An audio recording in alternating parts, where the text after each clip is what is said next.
What's happening, everybody? Thank you for being here at All Access Live with Kevin Rankin. It's Thursday, February 6th, and I'm so excited about today's episode. This week has been awesome. We had some great guests. Yesterday, I had Fox and Bones just off a couple of shows that they had at the NAMM show and some touring dates.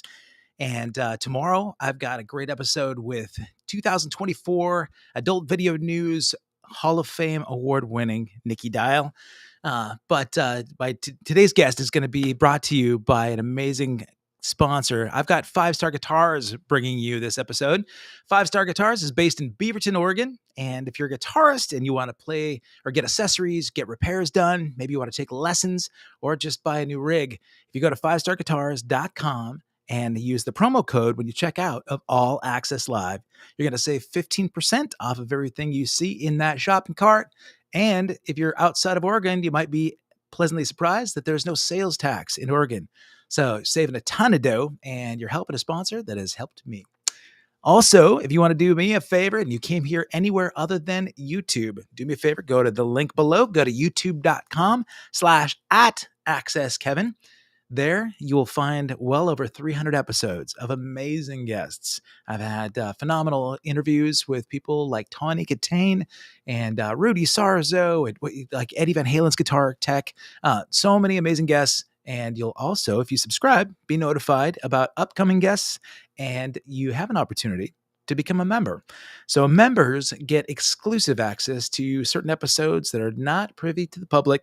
You'll be sponsoring and helping the show, but you'll also get a little bit of a bonus too. So at least subscribe, make sure you like this video, share it, and tell all your friends. All right. So my guest today is an award-winning tribute artist. He's known most for his tribute to Tom Petty. 2013 and 12, he was Tribute Band of the Year for the LA Music Awards. 14, he was nominated for, I believe, Tribute Artist, but we'll talk a little bit more about that. And so all the way from his mothership, I've got the phenomenal Frank Murray. Frank, how you doing, buddy? Hey, Kevin, how's it going? It's great, man. You got a good guy looking over your shoulder, and it looks to me like you might be part of Starlink right now, right? So yeah, Elon Musk has you up in the atmosphere. I just took a bunch up there, so I'll be going back to get some more. Yeah, right on. Get everything pre-populating everybody's internet access with Petty Fever video clips. Yep. Nice. We'll be in everybody's home soon. Yeah. This is great, man. You know, I don't know if you're a hard rock fan, but there's a great band from down south, Lillian Axe, especially from the 80s and 90s. Steve Blaze, that singer and guitarist, he's there saying hey, so it's good to see him there. Caleb, right. my boy from Thailand, he's here too. So it's good to see you guys. Thanks for being here.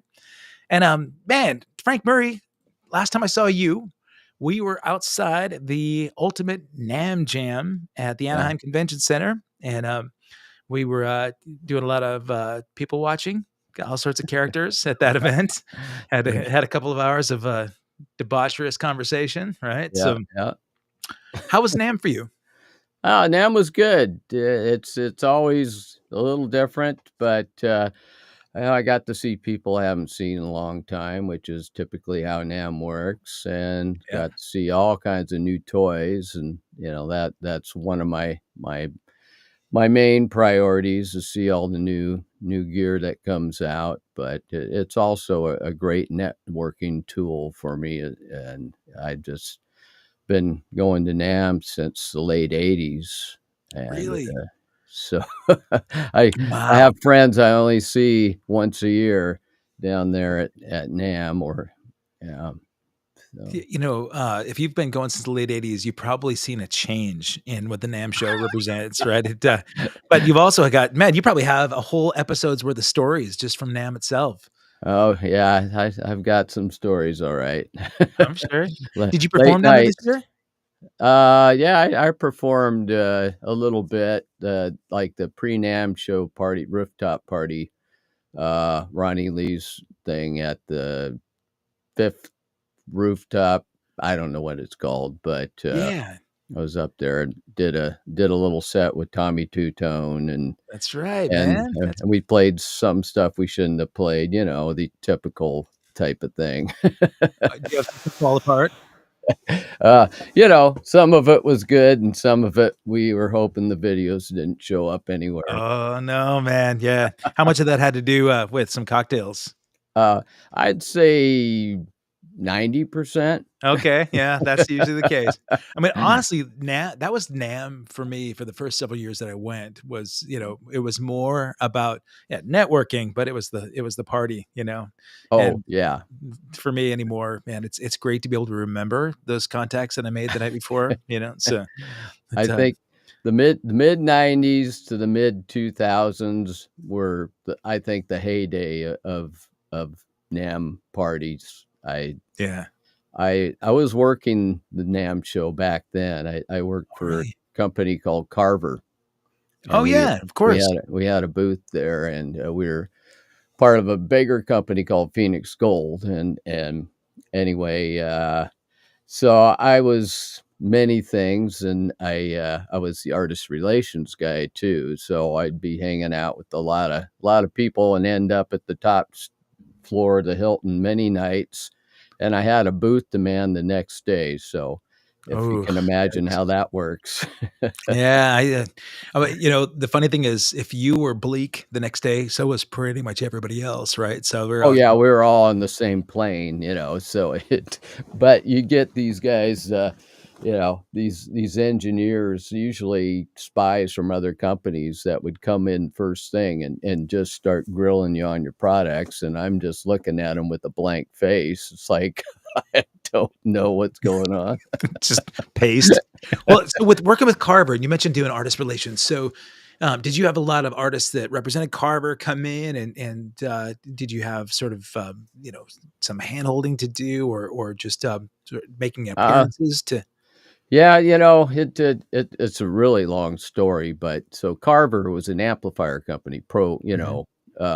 power amps, and we kinda owned the industry in the late '80s, early '90s. U2, Fleetwood Mac, everybody used Carver amps on their riders, for big tours. Clare Brothers, we OEM'd a product for them. Um, Wow. and they have racks and racks and racks of the amplifiers, and so all those guys would come by the booth and chat all the time, and then so we're our parent company, Phoenix Gold, was known for like over the top car audio products and home theater stuff and high end cabling, and the president of the company, Keith Peterson, who is Tom Peterson's son. Just a little Oh, trivia there. right. Um, anyway, he's a super entrepreneur, and in mid '90s, I talked him into letting me start a whole product line, uh, Carver Pro cables and accessories, and uh, I came up with a guitar cable to compete with Monster Cable's top of the line Studio 1000 series, and ours was the uh, called the Carver 0.3D session cable, and it was the buzz. All the studio guys, touring guys wanted one of those cables. I made them for Dick Dale, Pete Anderson, Right and on. the list goes. John Jorgensen, just all those guys. So I was a product guy, but by default, I became the artist guy because I knew a lot of people, and so that's the artist part of it for NAMM, because pro amplifiers is a little different kind of an artist thing, yeah, Sure. But this was hands on, so we had like I'd had Dick Dale at our booth playing, and that guy, he was awesome. He could work the booth like nobody else could. He'd stand there, and all of a sudden you got a line a mile long, and Of and course, yeah, and then legend surf guitar, man. and then and he'd play at the booth, and yeah, it was a blast. But that's that mid '90s to early 2000s stretch. That, I think, to me was some of the most exciting times for NAMM. Yeah, Right that on. that kind of thing. I would be remiss if I didn't mention, at the onset, I talked about Five Star Guitar sponsoring the show. Five Star actually this year, again, they got, uh, the, um, they got voted best, um, let's see, sales and marketing promotion for 2024 for all of America. So over Wow, that's all the guitar impressive. centers and all the yeah, I mean this little boutique guitar store right in Beaverton, Oregon. And they they've gotten all these awards in the years past at NAMM, but this one in particular, it's a pretty cool thing. And um, people that are watching this might not really know that much about what kind of what goes into um, both like the artist relations stuff, when you think about endorsing products. And just before we went live, you and I were talking about Ultimate Ears, right? So you've been an endorsee for, or an endorser for Ultimate Ear monitors. Yeah, And yeah.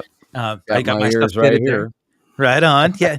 But Um, a lot of people that are in the industry that don't yet have, a lot of like years of like real time underneath their feet, kind of think about getting endorsements as like free gear. You think, okay, well, I'm entitled to gear just because I'm in a band and we're out touring, but they don't realize, right, that there's this relationship that you have to have with these companies where you're representing them as a brand, and you have like a give and take, kind of a quid pro quo, sort of like where your responsibility as an endorser for that product is to get out and showcase their stuff. And so when you had Carver, um, like, I mean, a lot of those bands were already out there, like, because it was an industry leader. I would imagine the artists and the bands themselves probably didn't need to do too much other than make sure that if they're doing promo shots, then those amps are in the background, right? yeah, yeah, Um, yeah. but how was your relationship with some of these guys, though? Did you actually have to go out and sign these deals and make those things happen? It was all over the map. Like, I had a lot of buddies I played with over the years that, turned out or ended up in LA, Nashville, touring guys, etc. So I planted seeds with them, hey, have so and so try this, and so just word of mouth really got a lot of that going. I didn't go out really soliciting, just they started coming to me. I got overwhelmed after a while. I had guys coming to the booth, with these promo packs and, CDs, 8.5 by 11 folders full of bio stuff. And I go back from NAMM with, giant box full of promo for guys that wanted to be endorsed. And it was like, oh man, what a can of worms. This is a lot I'm of work, sure. you know. Yeah, right. Yeah, you got to And be selective, I'm sure. so, after a while, I came up with a policy, and I mean, it depending on what what they could bring to the table, I'll give you either cost plus shipping. In some cases, if it's just a total top level artist that everybody sees, pretty much put it in a nice, beautiful box and wrapping paper and send it to them. But, Nice. um, Santa Claus. yeah. Uh, so anyway, we came up with the somewhat of a artist system, um, pricing dependent on what they could provide in Right terms of, on. you know, their visibility, that kind of Sure. thing. You had mentioned Phoenix Gold earlier. Clark from Phoenix Gold just gave you a shout out here in the chat. That's nice Oh, to see you, hey. Clark. Hey, Clark. Nice. Uh, man, it's funny too. In the chat, I was just looking at Instagram, and some of the people that are watching right now. One of the guys is like, "All right, so what's the deal with Petty looking over your shoulder in the spaceship?" So let's hear the story, man. What's going on there? All right, so, we do a lot of shows, and summertime, a lot of concert in the park type things or festivals, and we did some shows in the greater Portland, Oregon area, and this family came out, and this little girl, uh, at the time, she was about 3, but she's a huge Tom Petty fan. Her mom brought her there, and she's dressed up like little mini Tom Petty, and she would they came out and saw me several times, and she'd always make little things, drawings for me, and, and bring them. And anyway, for her 4th birthday, they invited me to her 4th birthday, which was a Tom Petty themed birthday. I mean, this is a My God. 4-year-old little girl. Wow. She has everything Tom Petty. She's just a fanatically or she was just obsessed with Tom Petty. So I went to the birthday party. Her name's Ori, and that Tom was kind of like the greeter in the room, and they had all kinds of memorabilia and stuff. But anyway, after the party, they asked if I would like to take Cardboard Tom home because he started kind of scaring them at night in the dark. So I brought Cardboard Tom home, and he just kind of floats around the house and, surprises people. I was gonna say, yeah, man, when you wake up to go to the bathroom in the middle of the night, you scare yourself a little bit. Yeah, it's happened. So I'm sure. Yeah. And then, so I mean, Petty Fever, right? So I mean, we're talking Tom Petty. I've gotten to know you through the Portland area because of these amazing events that Jason Fellman and Joan Monin put on with Right. Hairfest. So it's an annual tribute festival every year. Not every week, when that would be a lot of work, but every year, right, in like the Portland area, people outside Portland might not even believe how big these festivals get, right? There was a time when they were like 3 days long, and I don't even know how many bands he's got on the bill even this year, but Close to it's 30. crazy. Yeah, I mean, people come from all over the world, right, for this Right. festival, and the benefits. I mean, you could probably explain even more than I, but benefits about going and seeing these tributes is that you're seeing a band that a lot of times sounds even more like the original band than the actual original now for a fraction of the cost. And you can kind of relive a lot of those moments that you did maybe when you first saw Tom Petty right back in the 80s, Right. But tell me some experiences and some stories about your experience with Hairfest. Well, let's see. We've been doing Hairfest since 2014, maybe 2015, somewhere around there. And it just got bigger and bigger each year. We've gained, I can't count how many new fans or friends from that experience, and it's when we're performing, but afterwards, if you just walk around and talk to people, that to me is even as big a part of it as anything. Totally. Just it's an experience, just a big music experience. Any craziness? You can talk about it, man. Like nobody's watching.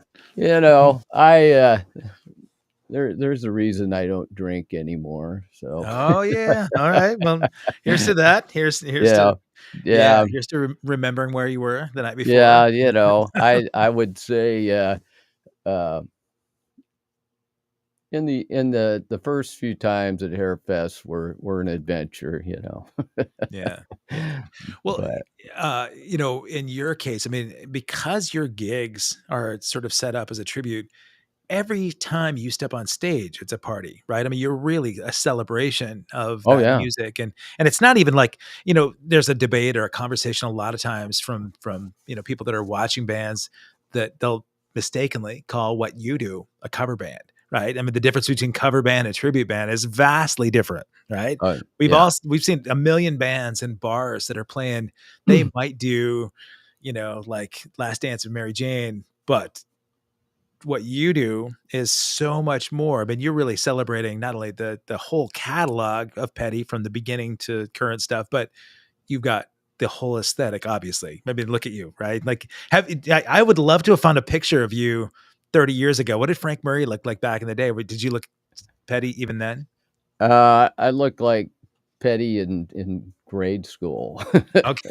Oh, nice. That's right. Well, you're 35 now, so I didn't mean to age you. Yeah. So that was let's see. Yeah, 90s. That was right. Yeah. Did you grow up in Portland? Yeah, I did. Yeah, Okay. And so uh, the Carver out days, that was all Portland?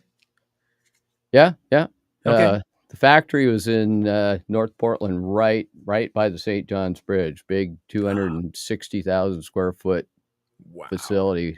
It was impressive. I mean, that was, we were written up in, all the business journals, and it was the happening place for several years, and, you know, it Alright, so was how cool. when did you leave Carver?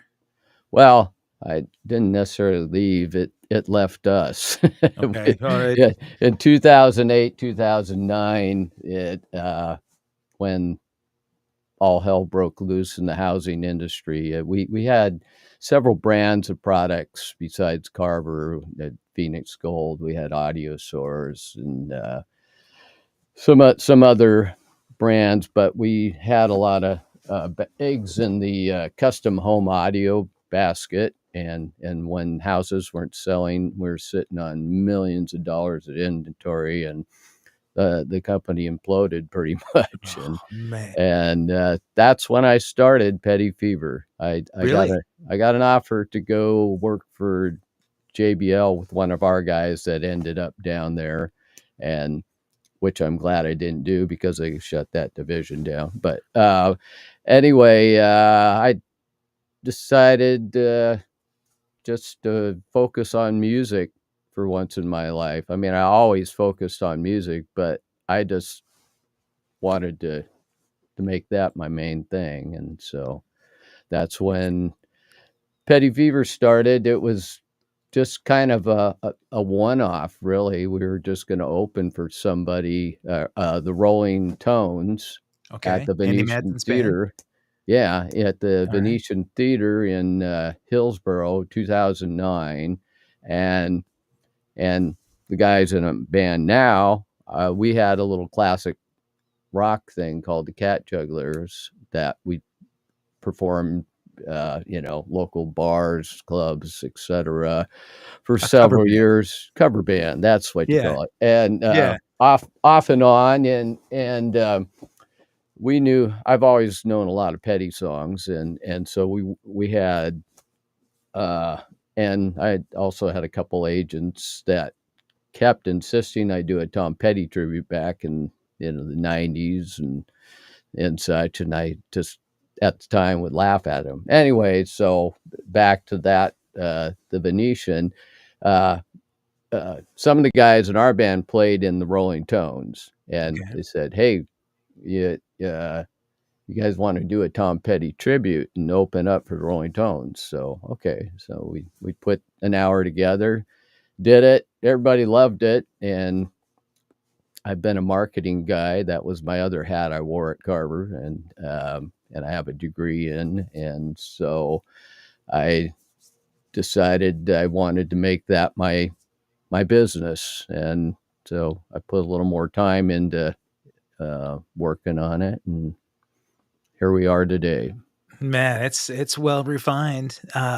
One of the the benefits at least of doing this show is that not only do people that maybe go out and see Petty Fever get to see kind of behind the scenes on what really makes Frank Murray work, but it's fun to share, the live stuff too, man. And I know that there in the mothership up in space with zero gravity, you've got a guitar with you, right? Are you up for playing a tune? Maybe share a little bit of Petty so people Yeah, can I hear think what. there's one floating here. Look at that. Nice. Awesome. Well, let me do this, man. I'll take myself off camera for a second and just let people know that before he gets started, if you go to pettyfever.com, this is Frank's tribute to Tom Petty. He's got a ton of gigs coming up. I mean, I was looking at the show calendar before we went live, and starting in 2 weeks in Boise, Idaho, you got a couple of nights there, and off to Bellevue, Yeah. and you're back at the Alberta Rose in Portland. So just go to pettyfever.com, guys. So you can see where Frank's playing. But now let's go ahead and have Frank rock some tunes, and I'll just get my ugly face right out the screen. All right, here we go. All right, we'll do one everybody knows here.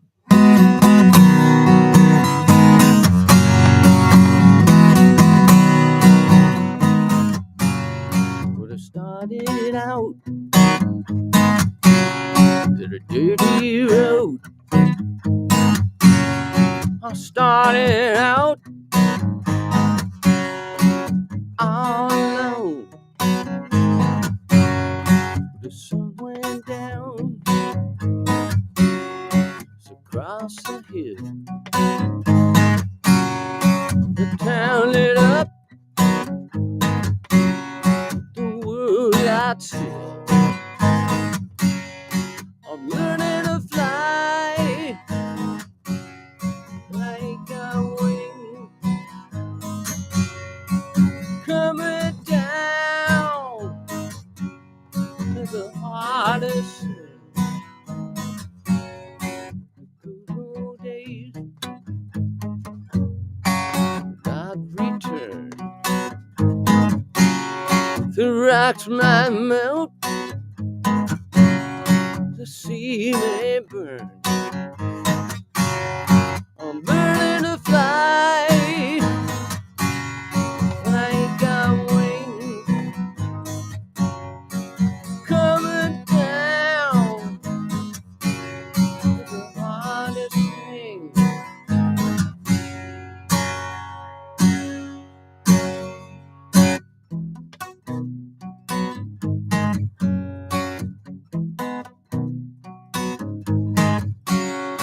Some say life can beat you down, break your heart, steal your crown. Learning to fly around the clouds. What goes up must come down.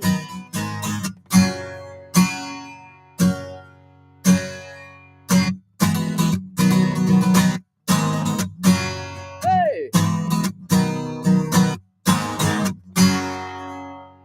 It's the AM version. Love it, man. Love it. Yeah, that's so good. I see that Instagram is blowing up. Everybody's enjoying getting a little live concert here from Tom Petty, Frank Murray. Man, this is great, man. We were talking about your A&R experience and the artist relations stuff. Did you get to work with any like big national? I mean, I was going to ask you, did you ever work with Petty? Did you get a chance to meet with him at all? No, I never got to meet Petty. I got to meet some of the guys in his band, and again through people I've worked with over the years. I had a good friend that owned a staging company that did several Petty's tours, and he was gonna hook me up or introduce me sometime after a tour, and that never materialized. But Man, it's unfortunate, right? I mean, that like so many artists that they've passed way before their time. With Petty, you have to have developed sort of an appreciation of all things Tom. So when he passed away, aside from losing somebody that you've sort of paid tribute to for a long time, how did that affect you? Just I mean, did you kind of feel connected to him in maybe a deeper way? I did in a way. You know, I've been a fan of his since he hit the radio in late '76. In fact, I learned breakdown the day after I heard it on the album preview in December '76. But so I've always had a connection with Petty. I think because we have similar influences growing up. I was heavily influenced by a lot of '50s, '60s artists, bands, etc. Beatles, of course. Oh yeah, of course. And Birds and all that. So I think there's kind of a musical connection there. And then as a I've always been a songwriter. Since I started playing guitar, my songs weren't great, but I've always been a songwriter. At least you're honest, man. Yeah. You know, but and in that sense, you know, Petty's always kind of been my imaginary mentor, especially at doing the tribute. Is I and it I just thought, you know, the more songs I learn, maybe some of this is going to rub off on my songwriting, and uh, Did it? yeah, yeah, you know, musically, lyrically, that's just a gift. Yeah, You know, some people got it and some people don't. sure. Tom had it, you know, just like Bob Dylan or you know, any Beatle. You know, it's uh, I I'll look at the lyrics to my songs after I write them, and you know, and then look at Tom's, and it's just like, God, you know, I must not have made it past third grade. You Oh know? man.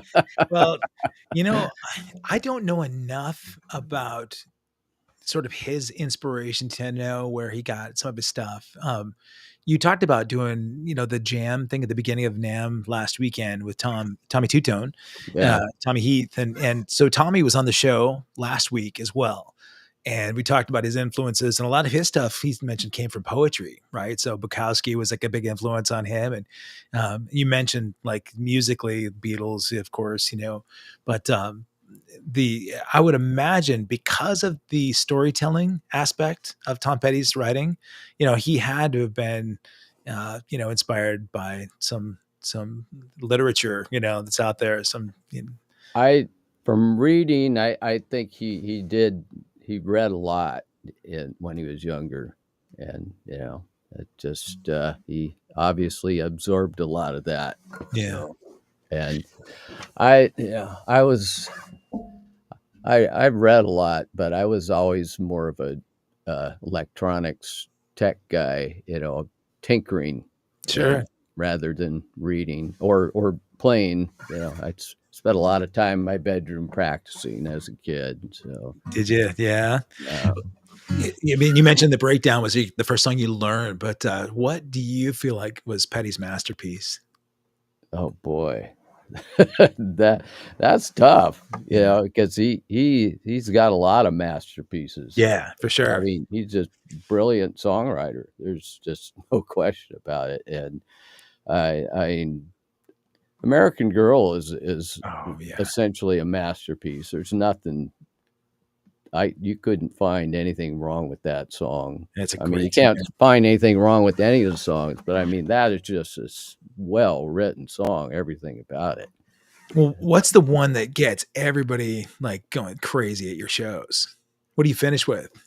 Running Down the Dream. I Okay, yeah, mean that that is I try to mix it up, you know, the guys go, "Oh, you know, let's do something different and to end the show." And I've tried other ones, but that's just that's just an end of a concert song. I yeah. mean, it's just it's I don't know, 170 something beats per minute, you know. It's Well, just yeah, it it's depends whether it's written that way or how it ends. Because live, man, I know Petty's. well, yeah, it's 220, I think, live. Yeah, right. Depends on who you've got playing in your band too. Right? I know my buddy Kyle Baltus did some gigs with you, Tim's Yeah, son, right? So yeah, yeah. I'm a huge fan of his playing, and he's been on the show before. But uh, Kyle's awesome. amazing dude, Yeah. amazing. So shout out to Kyle if you're watching this. Did you have another tune? Maybe you'd be up for playing. Sure. Let's see. I'm gonna play something little. Uh, a first album one, always one of my favorites. So, uh, um, called "Fooled Again." Oh, right on. Okay. All right.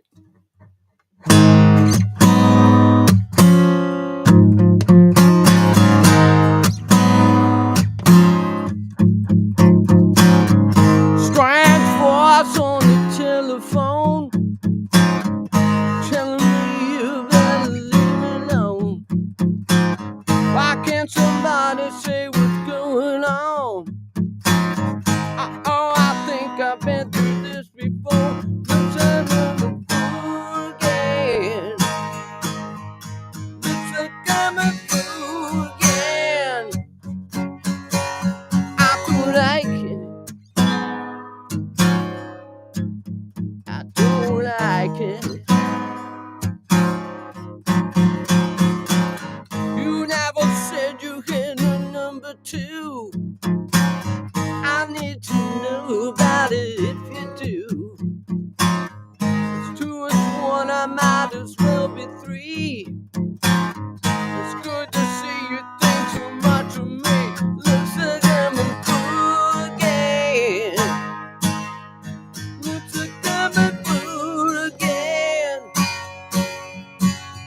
I do like it.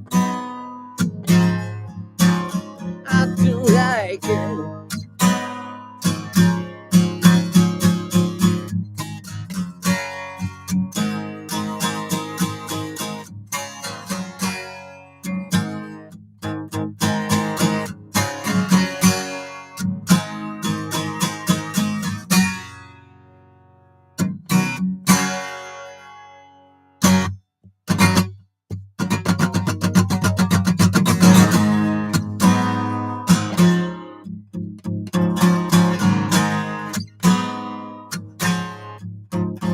You never said you had no number two. I need to know that it fits you. If two is one, I might as well be three. It's good to see you think too much of me. It's a common fool again. It's a common fool again. I don't like it. I don't like it. I don't like it. I don't like it.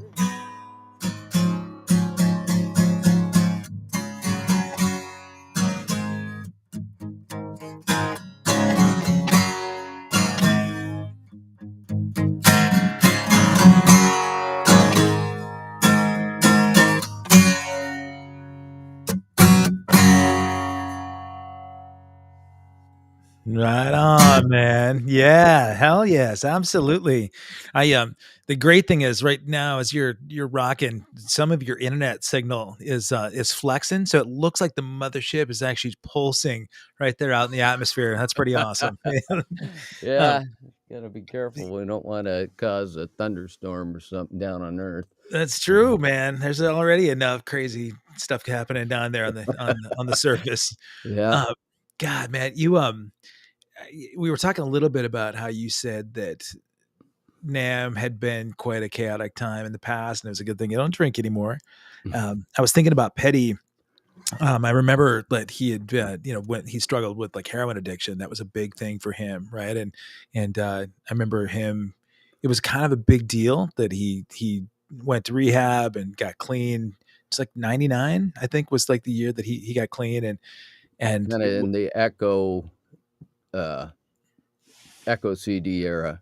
yeah, right. Yeah, I mean, his songwriting really shifted then, right? That was a big thing, and but then just like my favorite artist, man. I mean, I was a massive Prince fan, and they about the same time, man. They both had because of hip pain and all this other stuff. That was, I think, wasn't Petty's death a result of like fentanyl and the pain medication?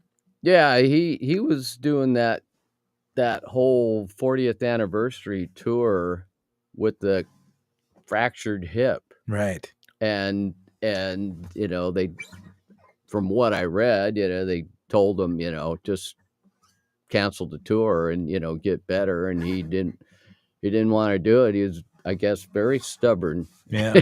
And by the end of the tour, I think it was beyond fractured, and he was just like in incredible pain.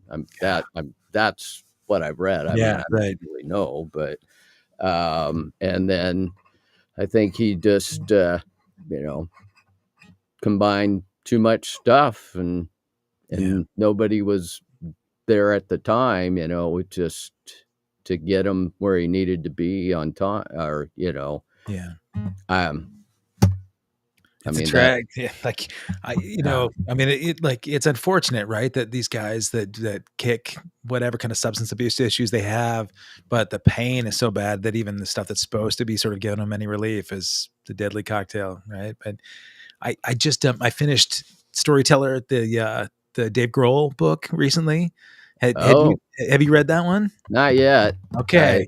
I've got a list of books I got to read.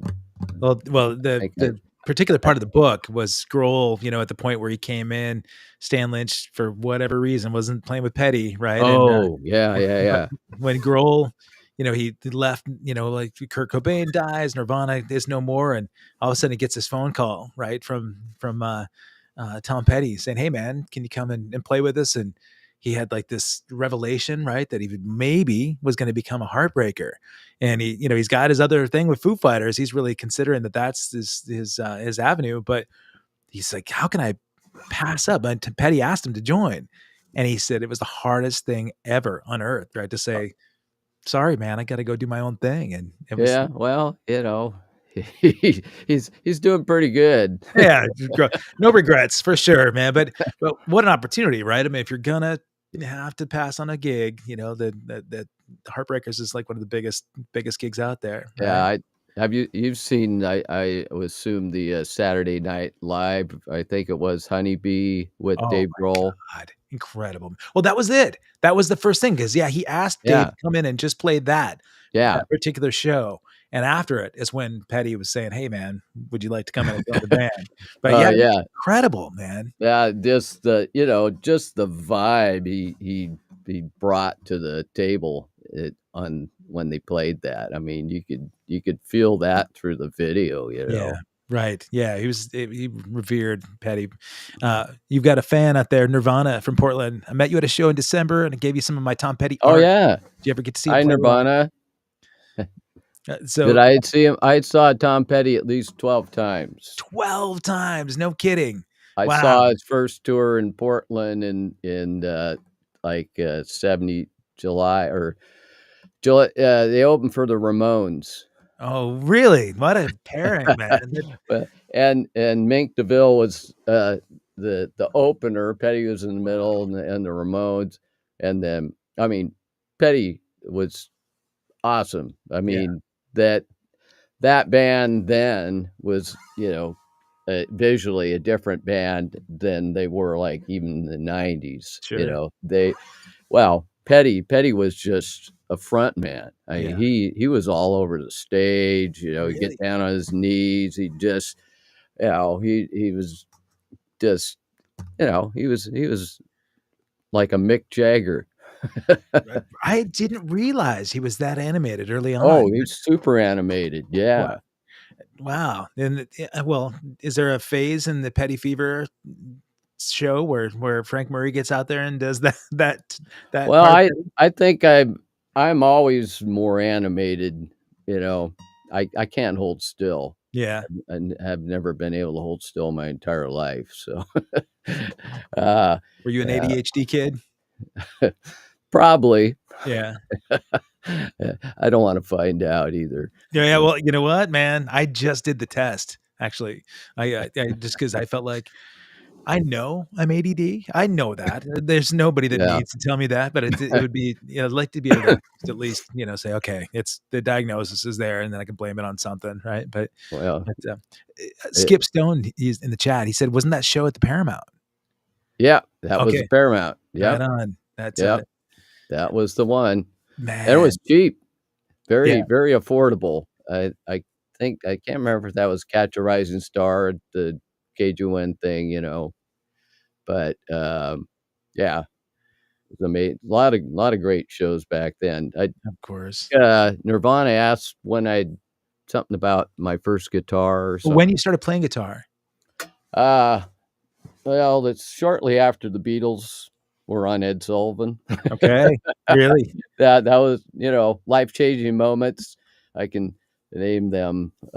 Yeah, I'd started on piano, like, when I was about 6. My mom created a game, like Monopoly. She made this game, and it had musical notes all around the board, and made pipe cleaner things and these little wax balls as, like whole notes, quarter notes, eighth notes, and that's how I started learning music. And then my dad uh, had a professor. He was my dad was an English teacher, and he had a professor friend at Lewis and Clark College that was piano or taught piano, and so I took piano lessons at Lewis and Clark College, like for second grade, and then I went to saw the Beatles, and didn't really want to do piano lessons Really? That was anymore. it. So, Yeah. and then got a guitar. My brother got a guitar for Christmas. He never played it, so I commandeered Yeah, it. nice. Sorry, Jeff. And then I had a paper out in fourth, fifth grade, and I bought my first electric at Montgomery Ward's for $24.95, and I still You have do it. not. So, You got your oh first yeah, guitar? Wow, yeah, man, I wish I still had my first drum kit. Those are, those are nostalgic memories, man, but it wouldn't be worth anything yeah, to anybody but me, right? So, but yeah. But yeah, sorry to go off on no, a I love it. tangent, but so I got the guitar, and I started out wanting to play lead guitar, not wanting to bother with Sure. playing rhythm and chords. So yeah, I was kind of backwards in that sense. So Was there a particular guitarist in mind that when you were studying or practicing leads, who were you like? oh well, okay. So we go another phase, another life changing moment. I heard Jeff Oh, Beck at piano lessons. Uh, Another set of piano lessons. I never totally quit piano lessons, and I was at the Commons at Lewis and Clark College, and I think it was like 67. Oh wait, I was born right, yeah. 90s. I mean, Nice, good guy. any, anyway, I heard Superstitious off the Truth album. I, that was just that was a Oh, man. showstopper. It's like I got a hold of a wah wah, got anyway. So I studied Jeff Beck like crazy, and then I heard Oh, Hendrix. nice. So I was Jeff Beck, Hendrix all the way, and then shortly after, and then Cream.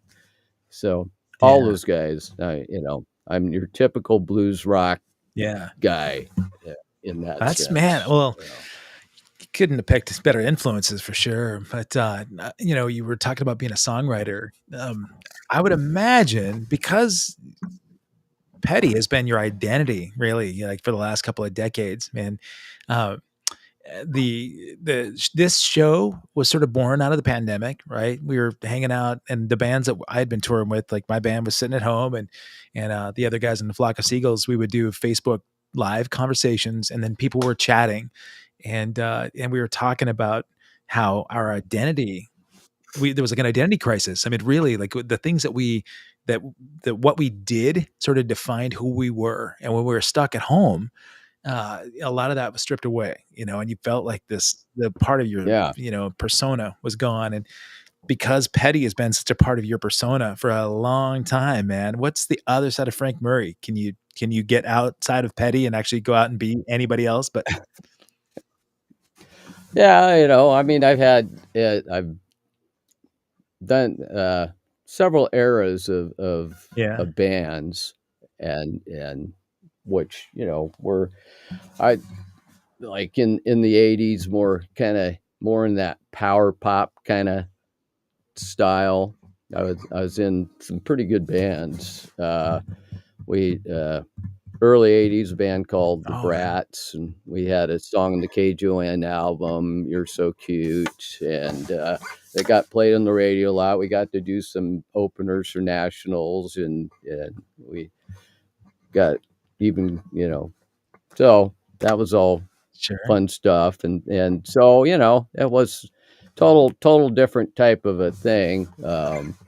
And then later in the 80s, I was in a band with a guy named Dave Berg, who is a pretty big time songwriter. He's had about 7 or 8 number one Billboard uh, songs as a songwriter, like for Keith Urban, Reba McEntire, Rodney Crowell, and etc. But so that, and I co-wrote a lot of songs with him, and that was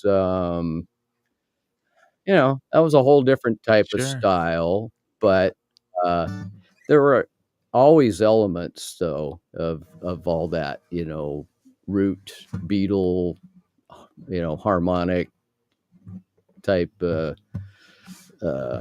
song songwriting and yeah, but yeah, so there's a Sure. different identity Do you go there, out and see Kevin. live music still Uh, quite a bit?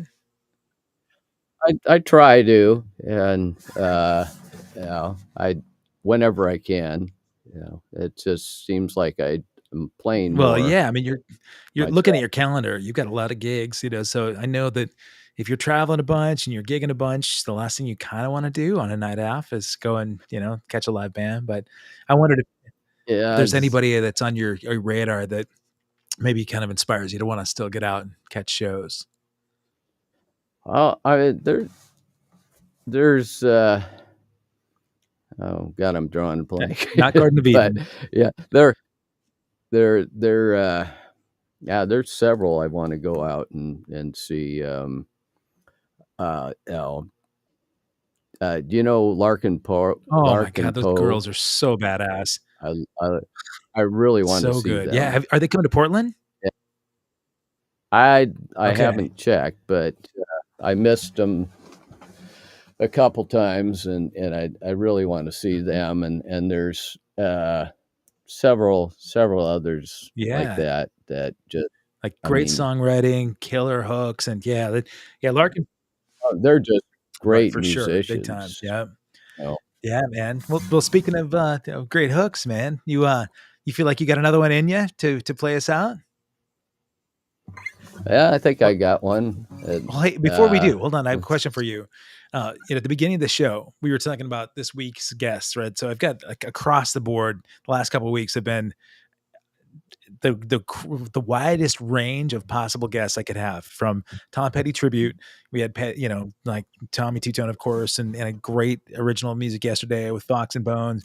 But tomorrow, I've got this Hall of Fame adult video actress who, I don't know if you're familiar with her and her work, but she's become a marriage and family therapist and a recovery counselor. So we were talking about like sort of Petty's Wow. sort of rehab and yeah, I mean, it's close to my heart. It's where my degree was in sociology, and I worked a lot with kids when I was younger, and recovery is a big thing Huh. for me. So I expect it to Yeah. be a really interesting conversation. But if you were me and you were interviewing, you have any questions that you would want to pass along to Nikki Dial? Uh, I'm putting you on the spot, man. uh, well, I probably shouldn't mention this one, but I know Yeah. some All right. people. All right. Well, off camera, then you can pass that on, and I'll pass it on to Nikki. But what are we going to get to hear from Frank Murray? Oh, let's see. How about You're Love it. So All right. Bad? So, guys, if you got here late, do me a favor. Go check out the link I put below. PettyFever.com is Frank Murray's incredible tribute, Tom Petty. He's got a great calendar of shows. So if you're anywhere in the Pacific Northwest, you can see him from Boise to Bellevue, Washington, all the way to Portland. Tons of shows coming up all the way through the summer. And we'll probably end up seeing him at some point at another Hair Fest. But from the mothership, Mhm. above the beautiful, gorgeous planet Earth, got Frank Murray doing You're So Bad. I'm going to take myself off camera. And you guys, if you came late, please do me a favor. Go to the link below. Go to youtube.com/@accesskevin and subscribe. And with that, I got Frank Murray. Take us away, buddy.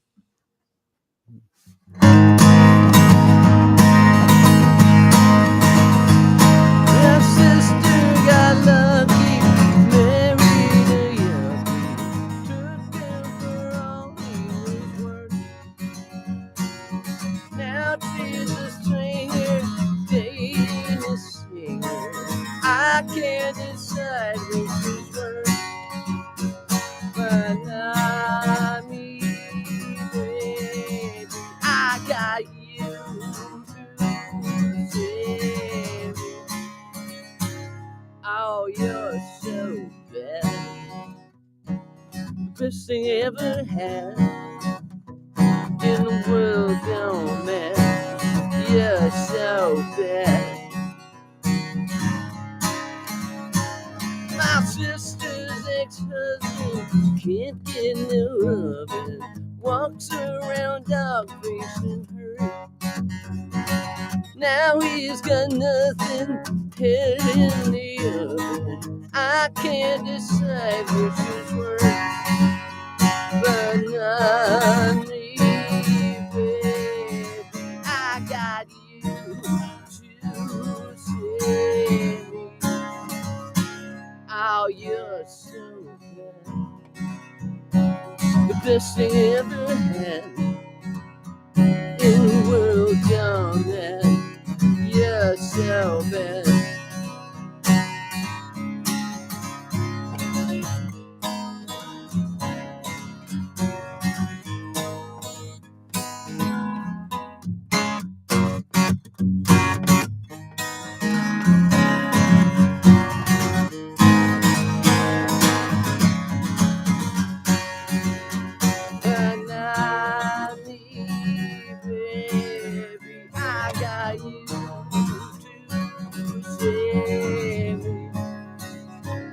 Oh, you're so bad.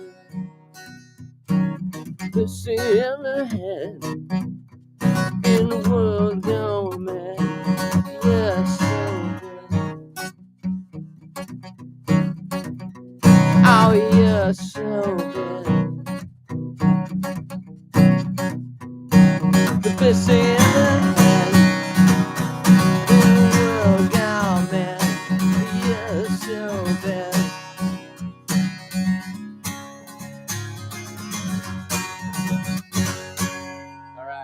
Love it. Frank Murray, thank you so much, brother.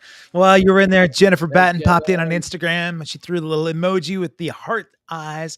So she's giving you a shout out. Frank Murray, man, this was awesome. I appreciate you sharing your fanaticism for Tom Petty and good stories, man. I can't wait to hear some of the stuff off camera too.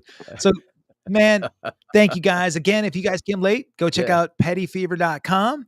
And go see Frank Murray play some live shows. And tell him I love him. Yeah. And yeah, thanks, buddy. All right, everybody, take care. Come back tomorrow at 5 o'clock Pacific. We're